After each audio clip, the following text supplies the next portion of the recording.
Et nous sommes de retour sur ce plateau pour la dernière partie de cette émission. Nous parlons à présent du Togo. L'Université de Lomé fait un saut qualitatif.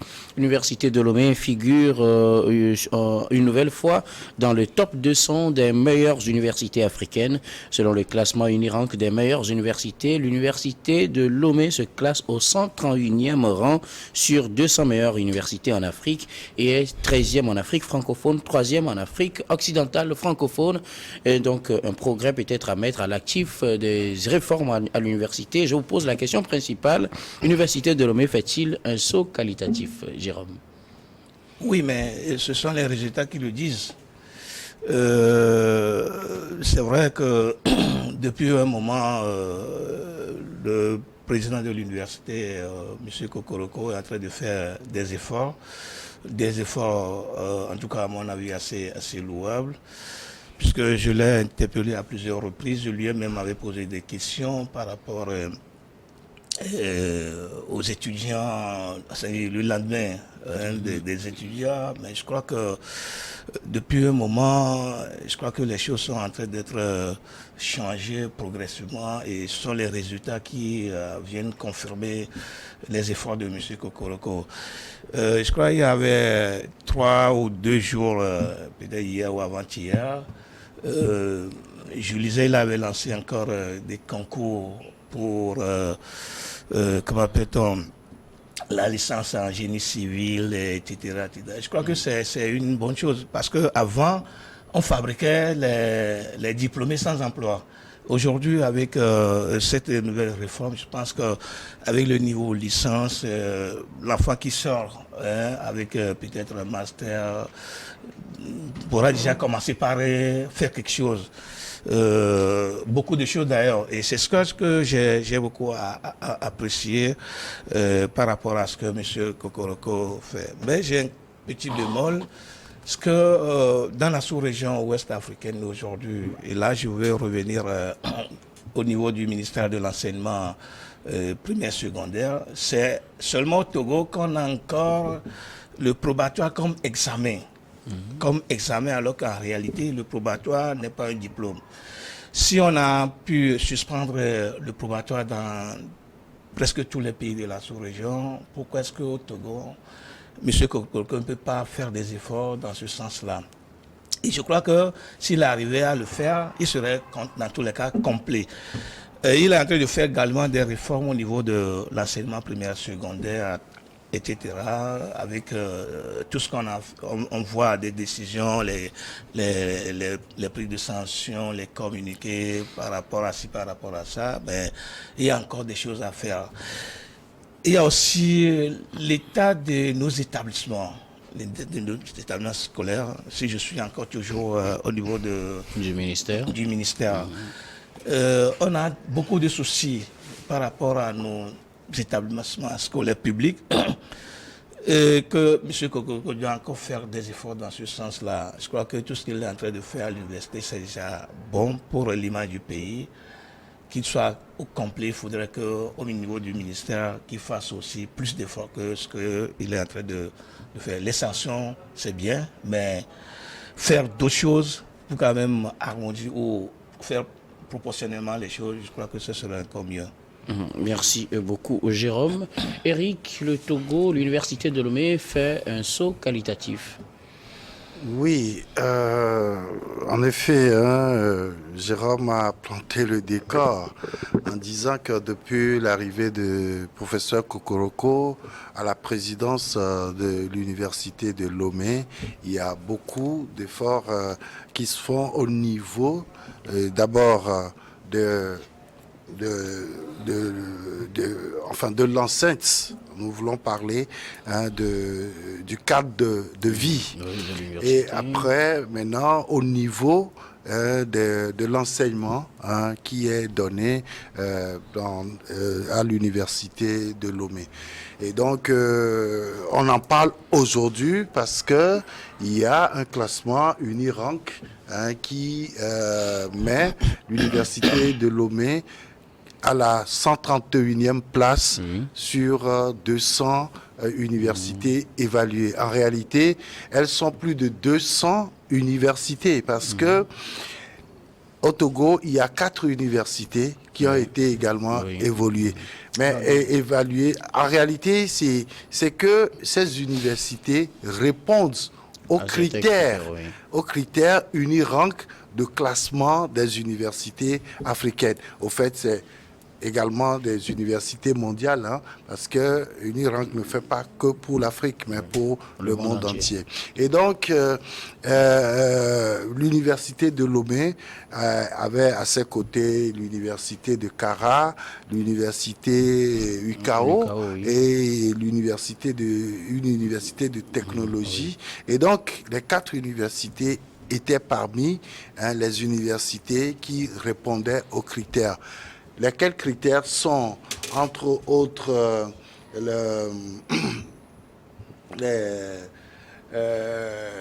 les agrégations, les licences ou accréditations par l'organisation appropriée à l'enseignement supérieur dans chaque pays, offrant au moins 3 ans de licence ou des diplômes de maîtrise ou de doctorat de 3e cycle. Et offrir des cours principalement en un format d'enseignement traditionnel, présentiel. Et donc, voilà à peu près les critères d'éligibilité au niveau de l'Irank. Et donc, les 3 autres universités ne font pas partie des 200 premières universités africaines. Et donc, ça veut dire que l'université de Lomé a quand même fait des efforts. Quand nous prenons la sous-région, la première université de la Côte d'Ivoire est 161e. Oui. Et donc, vous voyez à peu près le niveau de l'université de Lomé. Quand même,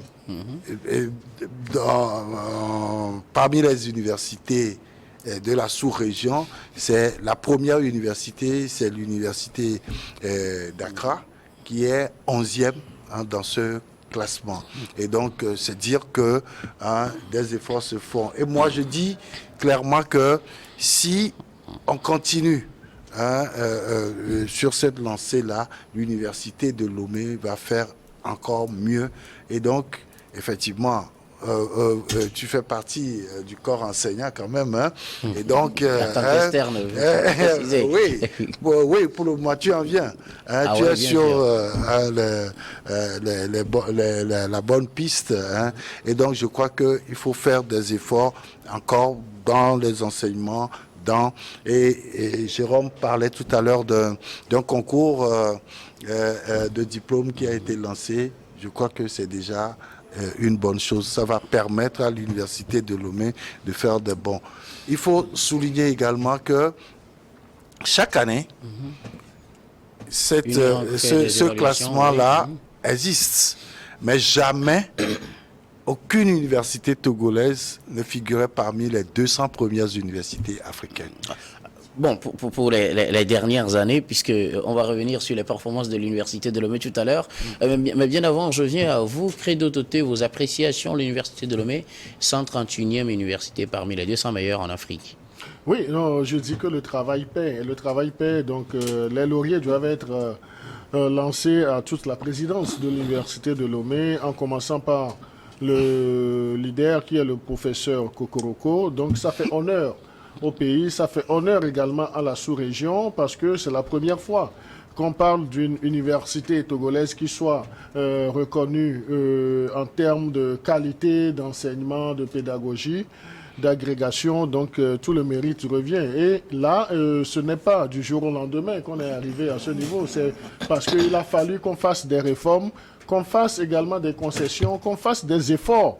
Aussi bien au niveau du corps enseignant que de l'infrastructure même de l'université, que également du sérieux des étudiants qui ont donné le meilleur d'eux-mêmes aussi. Donc tout le mérite revient à tout le monde universitaire et nous disons qu'aujourd'hui, l'université de Lomé est classée à la 131e place. Il faut que demain ou bien l'année prochaine qu'on puisse faire également un autre bond. Donc il faut aller dans la perfection. Et lorsque on voudrait se focaliser un peu sur le président de l'université de Lomé, donc nous sommes unanimes, même la classe politique de l'opposition reconnaît les efforts qui sont fournis par le professeur Kokoroko en termes de qualité d'enseignement, en termes d'infrastructure. Parce qu'aujourd'hui, lorsque vous allez dans l'enceinte même de l'université de Lomé, vous avez, disons, le sentiment d'être dans une université. Il y a quelques années, donc c'est vrai, c'est l'institution... Il y a quelques années, c'était la brousse. Non seulement la brousse, mais vous posez la question, est-ce qu'on est dans un édifice universitaire où les têtes pensantes sont forgées, mais aujourd'hui, vous y allez rien que par, disons, les infrastructures qui sont là, comment on a essayé d'améliorer les choses, de rendre, disons, le cadre assez vivable, aussi agréable, vivable, aussi bien pour les enseignants que le corps enseignant. Donc, je crois que pour les étudiants également, donc je crois que ça, c'est une très bonne chose. Nous félicitons le professeur Kokoroko et toute son équipe, mais nous leur disons que, cette satisfaction, ce couronnement, ne soit pas objet d'endormissement. Donc il faut qu'ils poursuivent encore les efforts nécessaires et qu'ils focalisent, moi j'aurais souhaité qu'ils focalisent beaucoup plus l'attention sur la considération de l'étudiant. L'étudiant, on doit essayer également de valoriser l'étudiant. Les conditions des étudiants togolais ne sont pas des plus reluisantes. Les conditions ne sont pas des conditions de misère, mais on peut encore faire des efforts pour mettre les étudiants dans de très bonnes conditions. Les chantiers sont ouverts et professeur Kokoroko, aujourd'hui, on peut dire, s'il est dans le monde des ouvriers, on peut dire que c'est un bon maçon. Mais je peux me permettre, dans l'évolutif des cas qualificatifs, dire que le professeur Dodi Kokoroko est un bâtisseur. Donc nous devons l'accompagner, nous devons l'encourager pour ce qu'il fait à l'université de Lomé et également pour les actions qu'il fait du côté de son ministère, mais il y a également des choses à faire pour valoriser le corps enseignant, que ce soit au niveau de l'université qu'au niveau des enseignements primaires et secondaires. Donc nous l'encourageons dans le bon sens et qu'il soit toujours réceptif comme il l'a toujours été jusqu'à présent, et qu'il soit toujours disposé à écouter les gens, parce qu'il a, disons, une qualité, il a une disponibilité d'écoute. Donc, j'ose croire que cette disponibilité d'écoute est toujours d'actualité. Donc, nous l'encourageons parce qu'il a un cahier de charge. Le cahier de charge qui lui a été confié par le premier magistrat du pays, Faure Gnassingbé. Il fait honneur aujourd'hui à Faure Gnassingbé en réussissant sa mission. Et ça peut drainer les autres institutions également à emboîter le pas. Vous savez, dans ce pays, on nous a raconté une anecdote. Le père de la nation, Faure Gnassingbé Yadema, disait à ses collaborateurs, à certains de ses collaborateurs, qu'il faut être intelligent comme John Doe, l'ancien ministre du Commerce, John Doe, qui est aujourd'hui la fierté de toute l'Afrique, à travers EcoBank, à travers Askai. Donc il faut être intelligent comme eux. Donc je dirais, les gens qui ont également des lettres de mission, qui sont à des postes de responsabilité, qu'ils pensent à mettre l'humain au centre de leur action de développement et qu'ils pensent rien que à respecter leur lettre de mission. Le professeur Kokoroko n'est qu'un exemple, mais si tout le monde se met au travail, on peut même dépasser le professeur Kokoroko. Alors, nous allons analyser les performances de l'université par rapport à ce classement. En 2018, l'université de Lomé était classée 82e sur le plan africain. En 2020, 169e. Et c'est maintenant qu'on revient avec un bond de 38 places gagnées. On devient 131e université. Qu'est-ce qui, selon vous, pourrait expliquer cette variation de rang et peut-être ce retour sur la scène? Mais c'est ce qu'on disait, c'est le travail qui paye. Et si M. Kokoroko ne faisait pas du bon travail, on ne peut pas gravir l'échelon. Et moi, je crois que ce classement devrait en tout cas lui constituer un défi majeur pour que demain, M. Kokoroko fasse plus que ça. Je pense que il est en train de révolutionner, à mon avis, l'université. Et lorsque vous allez arriver, lorsque nos enfants vont arriver maintenant à l'université, ils vont se sentir véritablement des étudiants, comme Credo le disait. Je crois avant 2019, nos enfants qui allaient à l'université se plaignaient de beaucoup de choses. Je crois qu'aujourd'hui, cette situation s'est beaucoup améliorée avec les efforts, avec toute la performance, avec toute la qualité de l'enseignement qui se fait là-bas. Même si, entre-temps, M. Kokoroko et certains des enseignants ne ses collègues enseignants ne voyaient pas les choses de même manière, oui. Je crois que dans tous les cas, le classement que moi j'ai lu, vient confirmer tous les efforts qu'on pensait de lui, qu'il faisait ou qu'il fait à l'université. Moi, j'aurais souhaité que ça lui revienne, en tout cas, que ça lui constitue un véritable défi. Pour que d'ici 2 ou 3 ans, si M. Forniasibi lui donne encore la chance de rester à la tête de l'université, que l'université soit classée, pourquoi pas, 80e sur 200, 50e sur 200, pourquoi pas. Dans les 20 premiers. Dans les 5 premiers, et ça va faire honneur à notre pays. Ça, il faut encore beaucoup de travail. Oui, oui, bien sûr. Mais ce n'est pas exclu. Non, Seul le travail paie, le travail libère. Vous savez, il y a un professeur à l'université de Lomé qui a réagi par rapport à ce classement en disant, en fait, c'est le professeur Bekoumawala qui dit que le niveau où l'université de Lomé est arrivée, c'est grâce à l'amélioration du pilotage et de la gouvernance institutionnelle, d'abord. Et après, il a parlé de l'innovation pédagogique et de la modernisation de l'enseignement et de la formation. Donc, après, il parle du renforcement de la recherche et de l'innovation scientifique, et l'amélioration de la qualité de vie universitaire. Donc, c'est tout ce dont nous venons de parler, des constats que nous faisons nous-mêmes sur le campus universitaire, et c'est tout ça là qui a été à la base de ce bond de l'université de Lomé dans ce classement Unirank. Il faut dire que cela se fait grâce à une équipe. Kokoroko ne travaille pas seul, il travaille en équipe. Et c'est la même chose qu'on remarque au niveau de son ministère, où des directeurs de districts pédagogiques prennent des décisions avant de rendre compte à Kokoroko, mais ces décisions vont dans la droite ligne du cap fixé par le ministère. Et donc, je crois que c'est la même chose qui se passe à l'université de Lomé. L'équipe qui entoure Kokoroko, on ne peut pas dire que tout est rose à l'université de Lomé. Si tel était le cas, je ne pense pas qu'on pourra aller de l'avant. Parce qu'il faut critiquer aussi ce qui se fait pour qu'on puisse s'améliorer. Kokoroko doit accepter aujourd'hui toutes ces critiques-là venant de ses pairs, puisqu'ils sont tous enseignants, ils sont tous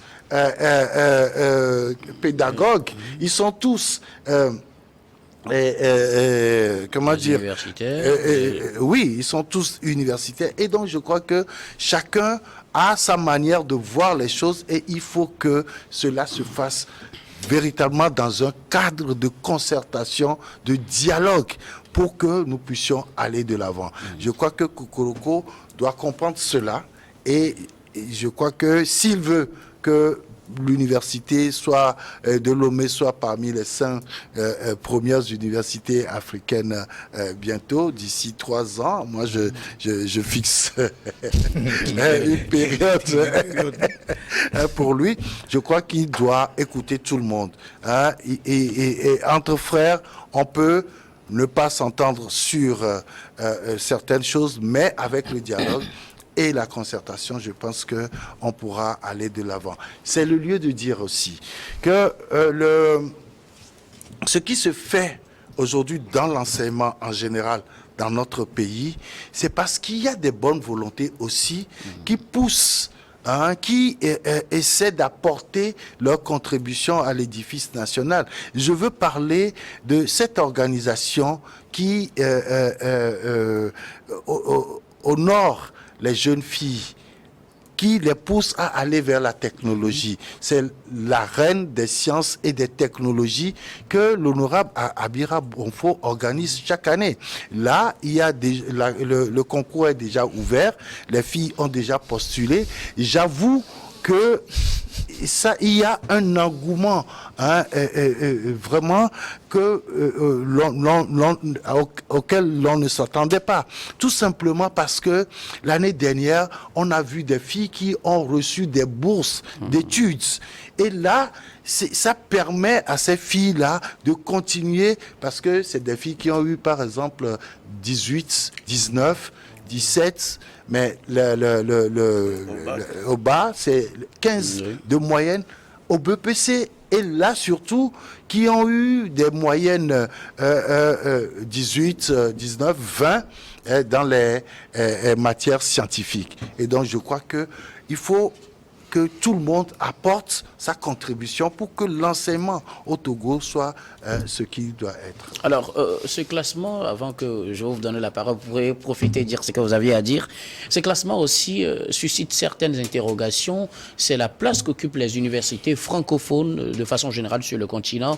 Les 4 premières places sont occupées par des universités sud-africaines qui sont suivies par l'Égypte. Après, reviennent peut-être le Kenya et puis l'Afrique du Sud reprend jusqu'à la 10e place. Le Ghana se retrouve quelque part à la 11e place en Afrique francophone. C'est le Sénégal qui est en tête avec l'université Cheikh Anta Diop à la 21e place. Et dans la sous-région, du moins sur le continent, on a l'impression que les universités des pays francophones sont carrément absentes. Qu'est-ce qui pourrait expliquer cela, Credo? Non, je crois que le fait qu'il y ait eu cette prise de conscience qu'on doit travailler sur le cadre universitaire, qu'on doit travailler sur la qualité de l'enseignement, ce qui n'était pas en griffe totalement le cas. Donc c'est cela qui soutient ou bien sous-tend disons, je ne parlerai pas de lacunes, mais les manques de résultats qu'on avait eus les années précédentes. Donc aujourd'hui, on ne va pas trop regarder dans le rétroviseur. Donc nous disons, disons, un engouement aujourd'hui qui est donné à la chose. Donc on ne fera que encourager, disons, le monde universitaire à donner le meilleur de lui-même. Et également, lorsque nous disions tantôt qu'il faudrait valoriser le cadre de l'apprentissage même, il faudrait qu'on donne beaucoup plus d'importance à ceux qui donnent ces enseignements de qualité.